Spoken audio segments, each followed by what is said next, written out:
이스라엘 백성들이 하나님의 은혜를 따라 출애굽한 다음에 하나님께서는 성막을 중심으로 한 예배를 명하셨습니다.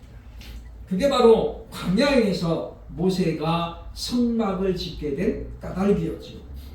그러다가 이제 다윗의 아들 솔로몬이 바로 아버지 다윗의 소원을 따라 성전을 건축하게 되었습니다. 그래서 성막은 이동하면서 예배를 드렸거든요. 즉 하나님께서 불기둥과 구름기둥으로 움직이면 성막을 빨리 걷어가지고 이동했다가 하나님이 머물면 거기서 다시 성막을 세웠어요. 그러니까 얼마나 힘들겠습니까? 그래서 같은 레위 지파인 고라의 자손들이 데모를 했죠. 야 모세야 아론아 너희만 그렇게 좋은 게 뭐냐, 우리는 맨날 이렇게 짐지고 쫓아다니는데 너희만 그러냐. 그래서 반기를 들어요. 그런 말미암아 하나님이 진노하셨습니다마는 그들의 원망과 불평은 사라지지 않았습니다. 그래서 솔로몬 시대에 이제는 한 곳에 정착하는 성전을 짓게 되죠. 그러나 이 땅에는 결코 영원한 것이 없습니다. 솔로몬이 얼마나 화려하게 성전을 지었습니까? 그러나 그 성전도 얼마 못 가서 무너졌습니다. 바벨론에 의해서 586년에 예루살렘이 완전히 멸망하죠. 그리고 이제 성전이 사라졌어요. 하나님께서는 그걸 보면서 늘 마음이 아팠죠. 그래서 이제 스룹바벨을 통해서 성전 건축을 하게 됩니다. 그것이 바로 솔로몬 성전 다음에 나오는 스룹바벨 성전이에요. 그러나 이스라엘은 이미 나라를 잃어버린 마음이 없는 시대를 살았거든요. 그러다 보니까 이 스룹바벨 성전도 결국은 관리가 부실해져요. 그리고 얼마 안 가서 이제 성벽도 다 무너지고 성전의 문도 이제 불에 타가지고 이게 예배당인지 그냥 버려진 창고인지 구별할 수 있는 때가 오게 됩니다. 그런 이야기를 느헤미야는 당시에 편안한 삶이 보장되어 있었지만 바로 예루살렘 성벽이 다 무너지고 성전이 불탔다는 그런 말을 듣고 느헤미야는 너무나도 마음이 아팠어요. 그래서 그가 울며 금식하며 하나님께 기도했다라고 말합니다. 그런 모습을 당시 왕 아닥사스다 왕이 보니까 겸하여 마음이 아픈 거예요. 그래서 묻습니다. 내가 너에게 무엇을 해주리냐? 그때 느헤미야가 요청합니다. 저를 예루살렘으로 보내주셔서 무너진 성벽을 다시 재건하고 성전의 문을 다시 닫을 수 있도록 저에게 은혜를 베풀어 달라고.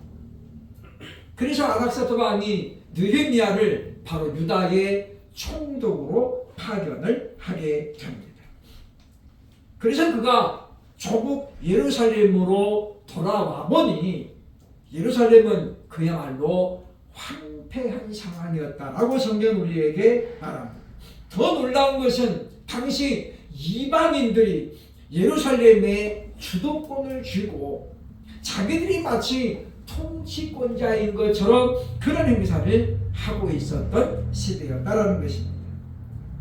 그래서 이제 당시 산발랏과 도비아라는 이 암몬 사람들은 마치 예루살렘이 자기들 것인 것처럼 누리고 있었는데 느헤미야가 예루살렘에 돌아왔을 때에 그리고 느헤미야가 어떤 목적으로 왔는지를 안 다음에 그들은 느헤미야를 두려워합니다. 그리고 느헤미야가 하고자 하는 일을 계속해서 이제 방해하게 되었는데 오늘 느헤미야 4장 3절에 보면 첫 번째 애들이 어떻게 방해했는가 나오는데 암몬 사람 도비아는 곁에 있다가 이르되 그들이 건축하는 돌 성벽은 여우가 올라가도 곧 무너지리라 하더라. 그러니까 여기 지금 여우가 올라가도 무너질 만큼 형편없다 그 말이잖아요. 너희들이 무슨 건축하는 사람도 아니고 전문가도 아닌데 너희가 짓는 것은 여우가 올라가도 여우가 얼마나 날렵하고 가볍습니까? 그런 짐승이 올라가도 무너질 것이라고 조롱하면서 바로 느헤미야의 사역을 방해했던 것을 보여주고 있습니다. 그럼에도 불구하고 느헤미야와 그 일행들이 조금도 동요하지 않으니까 이번에는 완전 무장을 하고 기습을 해서 저들이 그냥 방비하고 있을 우리가 완전히 저들을 쓸어버리자. 그렇게 이제 살상의 계획을 세우게 되어집니다. 그럼에도 불구하고 하나님께서는 느헤미야에게 그 일을 중단하지 않도록 명하셨고 우리가 아는 것처럼 단 52일 만에 성벽의 재건이 완전히 이루어집니다. 그리고 바로 문제가 되었던 성전의 문도 새로 이제 달게 되었다라고 오늘 성경은 우리에게 알려주고 있습니다. 단 52일 만에 이 어마어마한 역사가 이루어졌는데 이 예루살렘 성벽은 45개 구역으로 나눠져 있었다는 거예요. 왜냐? 동시다발적으로 사람들이 내 집 앞에 있는 성벽은 내가 세우겠습니다. 그래서 45곳을 나눠가지고 동시에 성벽 재건이 이루어졌다는 거예요. 우리나라 토목기술의 발전은 세계인들이 혀를 내둘수록 발전이 되었습니다. 우리나라가 터널을 뚫을 때 옛날에는 한쪽에서부터 계속 뚫어나갔거든요. 독일이라든가 유럽이 바로 그런 공법으로 많은 세계 나라의 터널을 뚫어두었습니다. 그런데 우리는 어떻게 했습니까? 양쪽에서 뚫습니다. 독일 사람들이 보고 깜짝 놀란 거예요. 어떻게 저게 가능하냐? 중간에 산도 많고 장애물들이 얼마나 많은데 그런데 한국은 양쪽에서 뚫으니까 공사 기간이 반도 안 걸리는 거예요. 자기들은 1년 걸리는 공사를 한국에 맡겼더니 6개월 만에 끝나는 거예요. 그때부터 이제 대한민국의 토목기술은 지금 세계적인 수준이 되었다라고 봅니다. 이것이 왜 가능하냐면 그만큼 정확한 측량술이 기본이 되기 때문이죠.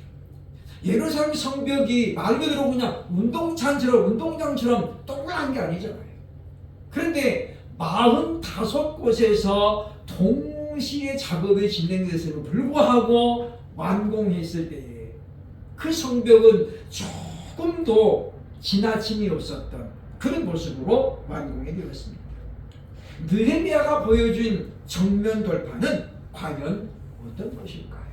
이 시간을 함께 살펴보면서 우리도 어떤 방식으로 우리가 정면 돌파할 것인가를 발견하는 시간이 되어야 할 것입니다. 첫째로 바로 기도로 돌파했다라고 우리에게 알려줍니다. 본문 15절에 보면 말합니다. 우리의 대적이 우리가 그들의 의도를 눈치챘다 함을 들으니라. 하나님이 그들의 꾀를 패하셨으므로 우리가 다 성에 돌아와서 각각 일하였는데 이렇게 말씀하는데 이 본문에는 느헤미야가 기도했다라는 말이 하나도 안 나와요. 그런데 이 본문을 우리가 자세히 묵상해 보면 우리가 그들의 의도를 어떻게 눈치했을까요? 즉 느헤미야 일행이 어떻게 산발락과 도비아의 의도를 눈치챘나 그 말이에요. 그리고 그 다음에 보면 하나님이 그들의 꾀를 패하셨다라고 말하고 있는데 이 두 문장을 보면 느헤미야가 이 거룩한 사역을 시작하면서 하나님 앞에 얼마나 기도했는지를 우리에게 지금 보여줍니다. 그러니까 느헤미야가 얼마나 힘들고 피곤하고 지쳤겠어요. 왜냐하면 어느 날 갑자기 총독이 돼서 왔는데 예루살렘에 온 사람들이 이 느헤미야를 그야말로 무작정 지지해 줄 리는 없기 때문입니다. 그렇기 때문에 그 백성들을 다독여가면서 그들을 격려하면서 우리가 이 성전의 마무리를 짓자 이렇게 했을 때에 느헤미야가 얼마나 힘들었겠어요. 그러나 그는 힘들고 어려울수록 하나님 앞에 기도했던 것을 기억을 해야 되겠다라고 하는 것입니다. 그랬기에 하나님께서는 그 느헤미야의 기도를 들으시고 느헤미야에게 대적들의 그 의도를 알아차리게 역사했던 것을 우리에게 보여주고 있다는 것입니다. 종교개혁자 마틴 루터를 한마디로 말하면 그는 기도의 사람이었다라고 이야기합니다. 존 칼빈은 설교의 사람이었다면 루터는 기도하는 사람이었어요. 그는 내일의 생사를 알 수 없는 그런 상황에서도 당시 라틴어로 되어 있던 성경을 자기 나라 말 독일어로 번역을 하게 됩니다. 저도 이들이 목사님 한 분을 도와서 성경을 제가 이제 2권을 만들었습니다만은 그분이 주도적으로 하고 제가 도움일을 했습니다만 성경 하나, 신약 성경 하나 번역하는데도 시간이 엄청 빨리 걸려요. 그때 제가 방배동에 매일 출근했습니다. 매일 출근해서 보면 이제 이 바로 문서를 보기도 하고 오타난 걸 골라내기도 하고 그 일을 했는데 루터는 그러면서 뭡니까? 루터의 기록에 보면 그런 말이 나옵니다. 하나님, 오늘은 제가 너무 바빠서 2시간 기도했습니다. 루터의 상해 속에서 그는 하나의 목표를 세웠다는 거예요. 내가 무슨 일이 있어도 하루에 2시간은 기도하리라. 그랬는데 도망자가 되다 보니까 마음이 어떻겠어요? 불안한 거예요. 언제 누가 자기를 신고할지 몰라요. 당시 교회는 루터를 치외 법권자, 법 아래, 법 밖에 있는 사람으로, 법의 보호를 받지 않는 사람으로 선포해서 누구든지 죽여도 죄가 아니다 라고 이제 루터를 치외 법권자 세웠어요. 그러니까 누가 만나도 그냥 죽여도 루터는 살인범이 아니에요. 그러니 얼마나 힘들었겠어요. 그러나 그는 그러면서도 하나님 앞에 기도했다라고 말씀합니다. 느헤미야는 하나님께 기도하고 또 기도합니다. 그리고 자신에게 지혜를 달라고 기도하고 하나님 어떻게 하면 하나님이 말씀하신 이 성벽의 재건을 마무리할 수 있을까 기도했던 사람이었기 때문에 하나님께서 그의 기도를 들으시고 그런 기도로 문제를 돌파하게 했음을 우리는 기억을 해야 할 것입니다. 그러므로 우리가 힘들고 어려울 때 우리는 하나님 앞에 기도해야 됩니다. 그렇게 기도함으로 돌파할 수 있는 저와 여러분들 수 있기를 주의 이름으로 축원합니다. 둘째로 느헤미야의 정면 돌파는 어땠는가 하면 완전 무장했다 라고 16절로 18절은 우리에게 말씀합니다.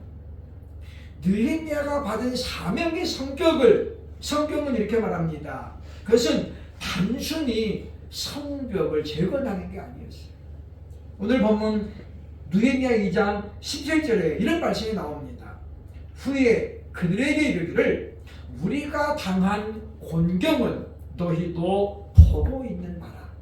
예루살렘이 황폐하고 성문이 불탔으니 자 예루살렘 성을 건축하여 다시 수치를 당하지 말자.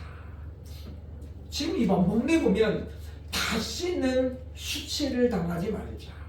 이게 지금 느헤미야가 성벽 재건에 가지고 있는 목적이었고 의도였다는 거예요. 그러니까 단순히 벽 하나 만드는 게 아니에요. 느헤미야는 왜 우리가 나라를 잃고 이런 수치를 당했느냐? 그 원인을 뭘로 본 거예요? 하나님이 지으신 성전을 우리가 지켜내지 못했기 때문이라고 지금 보고 있는 거예요. 우리가 마찬가지입니다. 우리가 하나님이 우리에게 주신 선물을 우리가 잘 간직하지 못하면 우리도 얼마든지 이런 수치를 당할 수 있다는 거예요. 하나님 우리에게 주신 선물이 무엇입니까? 믿음으로 말미암은 구원이에요. 근데 우리가 하나님의 백성답게 살아가지를 못하면 우리는 말 그대로 버려진 소금과 같아요. 소금이 그 맛을 잃으면 무엇으로 짜게 하리요? 후에는 밖에 버려져 밟힐 뿐이니라. 그래서 크리스찬이 예수님을 닮아가지 못하면 세상으로부터 조롱을 당하고 비아냥을 당하고 그리고 손가락질을 당하게 됩니다. 얼마나 지금 한국 교회가 문제입니까? 사람들은 교회 무용론을 지금 들고 나오고 있고 또 한쪽에서는 교회 허가지를 들고 나오고 있어요.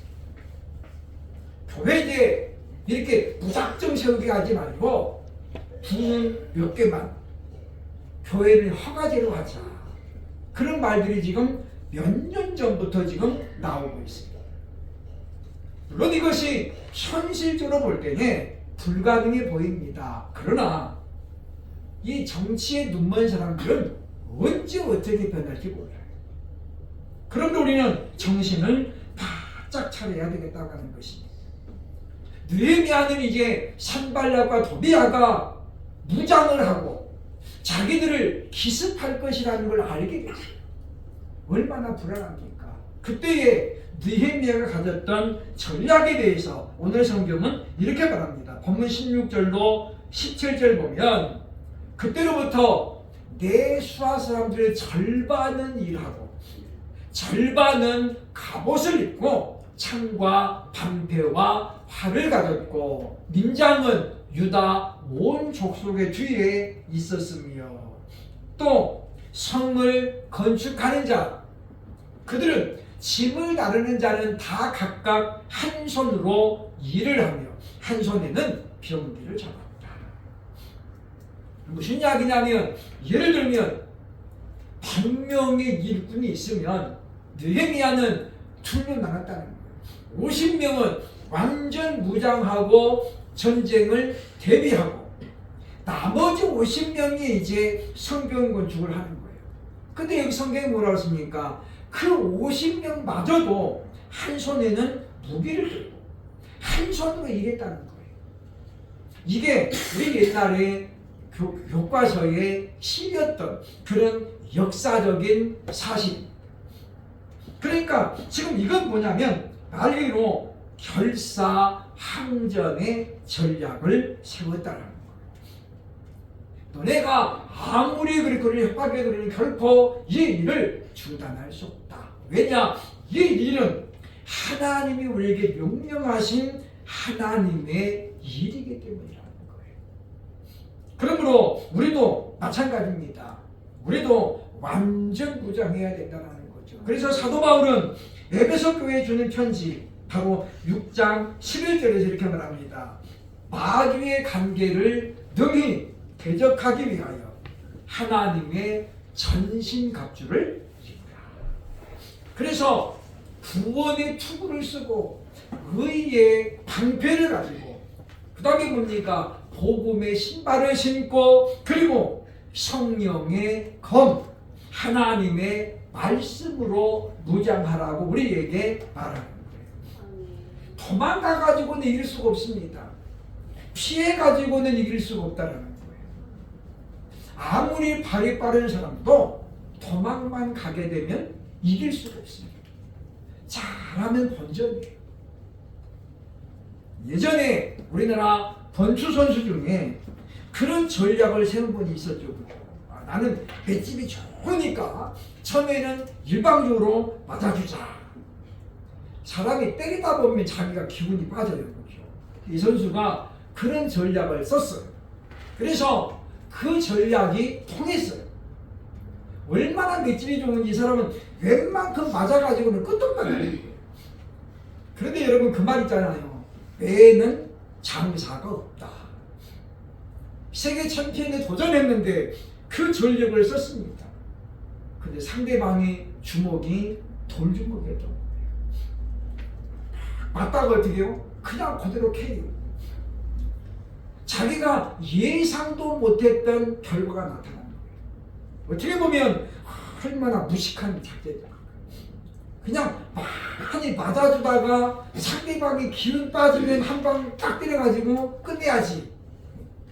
한 방을 때리고 자기는 몇 대를 맞아요? 100대를 맞는 거예요. 그런 사람이 경기 끝나면 어떻게 되겠어요? 머리가 바보 같아. 하도 많이 맞아가지고. 그거는 이길 수 있는 전략이 아니에요. 그래서 지금 느헤미야는 도망가고 피하고 중단해서는 이길 수 없음을 알았습니다. 그래서 그는 바로 이와 같이 완전 무장을 통해서 그래서 참으로 하나님의 뜻을 이루었던 것을 보고 우리도 이와 같이 하나님의 말씀으로 무장해서 승리하는 저와 여러분들 수 있기를 주의 이름으로 축원합니다. 세 번째, 느헤미야는 어떻게 정면 돌파했습니까? 본문 19절로 20절 보면 백성들을 격려했다라고 말합니다. 우리는 느헤미야를 보면서 느헤미야는 정말 지도자의 롤모델이다 그런 생각을 가십니다. 그러니까 느헤미야만큼 탁월한 지도력을 가졌던 지도자는 별로 없습니다.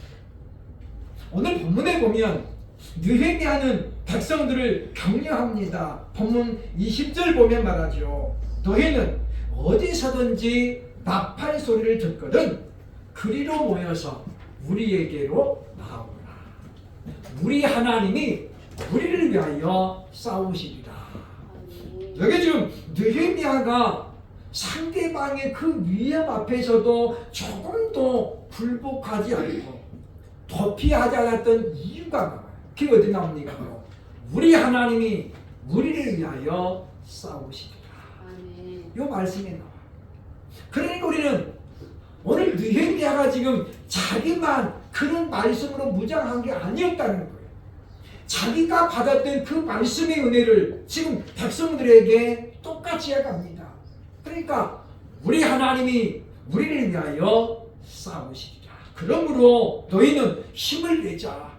이 역사는 결코 우리가 영원히 걸리는 게 아니라 우리가 마음만 먹으면 얼마든지 빨리 끝날 수 있다. 그래서 백성들을 위로하고 그리고 지금 격려합니다.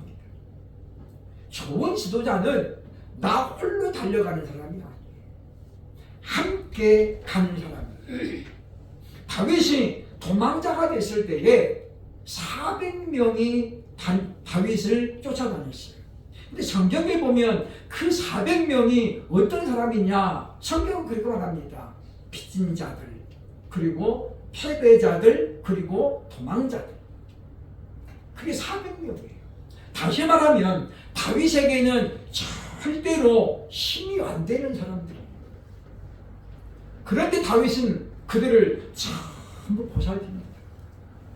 그리고 그들 빚진 자들, 패잔병들, 도망자들 이런 사람들을 데리고 전쟁에 임하죠. 그때마다 다윗이 했던 게 뭐예요? 하나님 앞에 부르짖습니다. 하나님, 지금 이 전쟁 할까요 말까요? 하면 우리가 이기겠습니까? 지겠습니까? 그래서 다윗은 하나님 앞에 기도하고 또 기도했어. 하나님이 응답하실 때까지 기도했고 응답이 없으면 행동하지 않았습니다. 그렇기 때문에 다윗은 그 정말로 쓸모없는 사람이라고 되었던 그들을 데리고도 어땠습니까? 승승장구합니다. 소문이 퍼져나가졌습니까? 그런 사람들이 또 몰려드는 거예요. 다윗에 가면 살 길이 있단다. 그래서 400명으로 시작했는데 어느새 보니까 600명이 됐어요. 그러니까 누가 책임져야 돼요? 다윗이 책임져야죠. 근데 자기도 지금 도망가고 있는 거잖아요. 어떻게 책임져요? 하나님의 능력이 아니면 불가능한 거예요. 그래서 그는 하나님 앞에 온전히 부르짖는 자가 되었던 것은 기억을 해야 할 것입니다. 많은 사람들이 합니다. 하나님, 왜 내게만 이런 문제가 있습니까? 지난번 제가 이제 드라마를 텔레비를 보면서 익산에 있는 한 가정이 소개되는데 제목이 미소천사예요. 딸이 둘인데 큰 딸이 어렸을 때 소아마비를 앓았어요. 돌이 지났는데 아이가 걷지를 못하는 거예요. 그래서 얘가 좀 더딘나 보다. 그런 사람들 있잖아요. 그죠? 돌 지나도 엄마 아빠도 못하고 못 걷는 데 있어요. 근데 그 좀 느려서 그래요. 그래서 이 부모도 그럴 줄 알았어요. 근데 둘째가 태어났는데도 못 걸어. 일어서지를 못해요. 그리고 40살이 됐어요. 40살. 이 사람은 한 번도 걸어본 적이 없어요. 6살짜리로 딱 멈춰 있는 거예요. 그냥 정말 앙상한 뼈밖에 없어요. 손, 팔, 다리가. 40살 됐는데 기저귀를 하고 있어요. 혼자서는 일어나지를 못해요. 손가락 10개 중에 마음껏 움직일 수 있는 게 엄지손가락 딱 하나. 나머지는 다 못 움직여. 이거 하나만 움직여요. 근데 저는 그 자매를 보면서 너무 부끄러워서 그날 제가 한참 울었어요. 이 자매가 이거 하나 가지고 컴퓨터를 하는 것 같아요. 검정고시로 초등학교 졸업장 따고 중학교 졸업장 따고 고등학교 졸업장까지 요 한 손가락으로 딴 거예요. 2년 만에 12년 동안 공부해야 될 거를 2년 만에 패스했어요. PD가 물어봤어요. 공부하는 게 재밌어요? 재밌대요. 그러면서 어떻게 그렇게 짧은 시간에 다 패스했냐? 그때 그 자매가 처음에는 농담으로 제가 똑똑해서요. 그런데 엄마가 보여주는 거예요. 머리가 다 빠졌어요. 그러니까 공부에 전념하다 보니까 탈모가 온 거예요. 탈모가. 근데 그 어머니가 그런 말을 하는 겁니다. 부모 잘못 만나서 한 번도 제대로 된 치료를 받아서 애가 지금 이렇게 됐다. 근데 우리가 보면 참 그게 부모 잘못 만나서 그런 건 아닌데 그분들도 처음에는 그렇게 못 살지 않았어요. 근데 전국에 이 아이에게 좋다는 데를 다 쫓아다녔어요. 뭐 들고요? 돈 들고. 근데 못 고치는 거예요. 돈은 다 떨어지고 이제는 더 이상 갈 데가 없는 거예요. 집에다가 결국 이제 아이를 보관하겠는데 보면서 우리는 생각합니다. 하나님, 저런 사람들도 저런 가족들도 웃으며 살아가는데 저는 그런 걸 보면서 오늘 우리가 저를 비롯한 오늘 우리들이 얼마나 좋은 세상을 살아가고 있는지 적어도 우리 가족들 중에는 그런 사람 없잖아요. 40살 됐는데 기저귀 차고 손가락 발가락 하나도 못 움직여서 이 자매는 딱 2숟갈 먹어요. 밥을 2숟갈. 엄마가 그것도 잘게 해서 먹여주면 2번 받아 먹으면 안 먹어 더 이상. 왜? 소화가 안 돼요. 그걸 보면서 참 사람 명이라는 게 저렇게 길구나. 그잖아요. 제3자의 입장이지만. 그래서 이 부모가 잠잘 때도 둘이 번갈아 가면서 이 딸을 몸을 움직여요. 왜? 욕창나니까.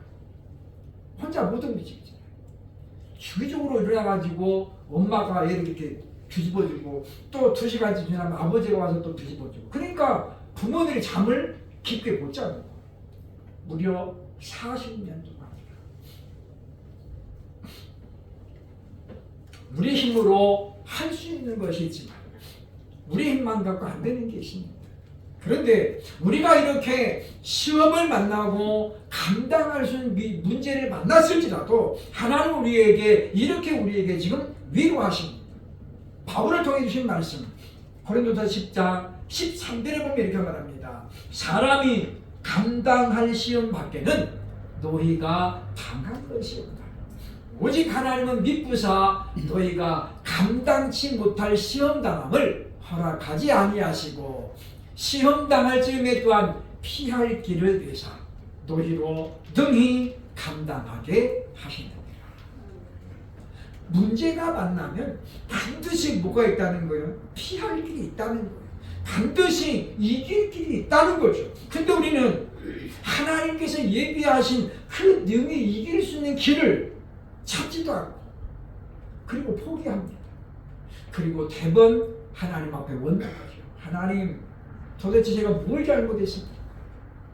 그 부모들이 그 생각은 아니겠어요. 도대체 우리가 뭘 잘못해서 하나님 애가 저렇습니까? 왜 안 그러겠어요? 원망도 해보고 자책도 해보고 결국 내린 결론이 뭐예요? 부모가 잘못 만났어. 네가 지금 부모 잘못 만났어. 그러나 우리에게는 하늘이 무너져도 솟아날 구멍이 있는 것처럼 하나님 말씀하면 너희로 능히 감당하게 하십니다. 그러니까 감당할 수 있는 만큼만 하신다는 거예요. 그러면 우리는 우리가 주저앉고 있을 것이 아니라 지금 하나님 이렇게 우리가 하나님의 뜻을 이루고자 하는데 왜 저런 대적들이 계속 생겨납니까? 그렇게 느헤미야가 원망했다면 52일 만에 성문 제거는 불가능했습니다. 그러나 그는 그런 산재된 문제를 앞에 정면 돌파했지요. 기도하고 그리고 완전 무장하고 그리고 백성들을 함께 격려하면서 일어나라 우리가 함께 가자. 우리 하나님이 우리를 위하여 싸우시리라. 이런 격려를 통해 함께 달려갔던 끝에 그가 하나님께 영광을 돌렸던 것을 기억하고 우리도 참으로 어려움을 만나실지라도 우리가 정면 돌파함으로 하나님께 영광을 돌리는 저와 여러분 될 수 있기를 주의 이름으로 축원합니다. 아멘.